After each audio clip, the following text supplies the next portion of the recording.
This is a little railroad tie wall before it gets replaced. It's shot, it's leaning, a lot like many railroad tie walls, leaning against the siding, getting ready to push the siding out. It was not built properly. It's not built below grade. You see the soil coming out from underneath it. There's no dead men in the section that's opposite the patio. So it's surprising to me that it stayed here all this long. The little backyard retaining wall project is in full swing. They got the ties torn out. That we didn't take much because they were rotted anyway. Got the patio cut off a bit. Tomorrow morning everything starts going back in. We got blocks right over there stacked up, ready to go. We're going with green Varden P100s. And we're filling them with a nice blend of compost. Hey, it's starting to look like something. Can't hardly wait. They'll finish this thing up in the morning.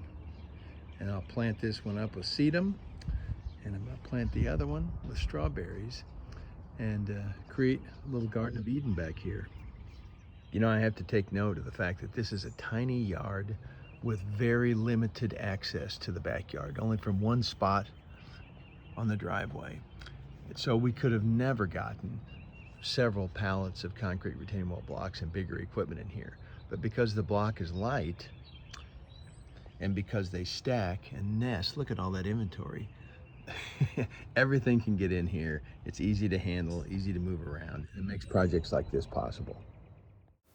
The contractor used a minus rock for their base, and they went ahead and put a little bit of it in the bottom of the block just to hold it in position while they were getting everything spaced out and leveled. And then the backfilling began using the compost from the garage wall in this wall as well, and it's going to grow great. Just about done with the retaining wall here. It's topping out nice, graded in nice. You got to pour some concrete at the toe, work this drain in. It's a nice addition to the house. I'm going to plant this up later today and over the weekend. It'll be beautiful. You know, I've had a little video I did without the mic earlier today where I made the point you could never have gotten all this back here in this tiny yard with very limited access if it was a whole bunch of pallets of concrete block and you needed bigger equipment to handle them. The magic of this is that it was well suited to this block.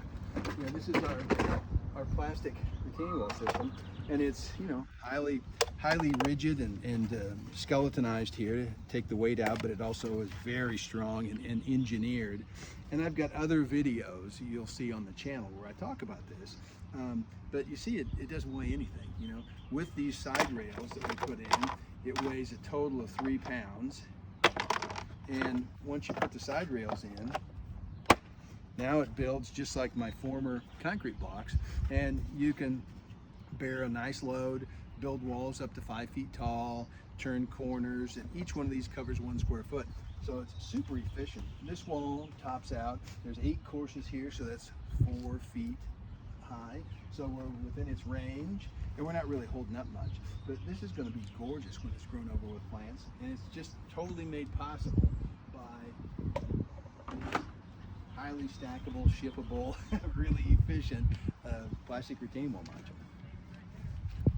Yep. Hey, I was talking earlier about curbs, and you can do all this with 1 block without cutting them. You see these guys, you know, roll a nice radius here, which is also my favorite way to end a wall. Rather than ending it straight, is ending it with a radius so you can contain all your fill in here and grade this out nice. But look how the blocks, they kind of interrelate. You know, when you turn a radius like that, they cease to be on the typical 9-inch spacing, and now they're on whatever spacing you need to turn the blocks into for their positioning to come around the corner. And it has limitations, but for the most part you can do just about anything you want with it, and it really looks nice. And when we plant that, it'll really be cool. Now I've got the sedum in there nicely, and we're all set. And you notice it's in the center of the pocket. So you've got all this fill underneath it, beside it. Roots can go everywhere in here. It doesn't even know it's in a retaining wall, actually. And it's also in the sun receiving portion. So let's do another one that's underneath the block. And same situation, same operation. I put it right here. So it's in the center of the sun receiving area in that pocket. And then this is going to grow about yay big, and the one here will get yay big, and they will touch, and you won't even see the blocks within maybe this year, but certainly next year.